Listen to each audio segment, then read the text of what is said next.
Fairy tells ఒక చిన్న గ్రామంలో కొత్త ఉపాధ్యాయుడు బడిలో చేరాడు.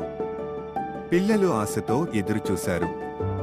ఉపాధ్యాయుడు బోర్డుపై రాయడానికి చాక్ తీసుకున్నాడు.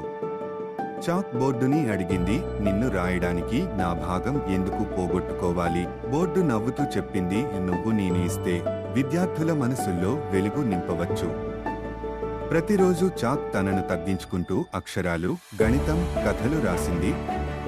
ఒకరోజు చాక్ చిన్న ముక్కగా మిగిలింది. అది దిగులుగా చెప్పింది, నేను అంతా అయిపోయాను. బోర్డు నవ్వుతూ చెప్పింది, అవును, కానీ చూసుకో, పిల్లలు ఇప్పుడు చదవగలరు, రాయగలరు, కలలుగనగలరు. ఆ రోజు చాక్ ఒక గొప్ప విషయం తెలుసుకుంది. విద్య అంటే ఇవ్వడమే, తీసుకోవడం కాదు. క్లాస్ అయిపోయింది, కానీ చాక్ మిగిలించిన జ్ఞానం మాత్రం ఎప్పటికీ మిగిలిపోయింది. నిజమైన విద్య అనేది మనం దాచుకునేది కాదు, మనం పంచేదే. Thank you for watching.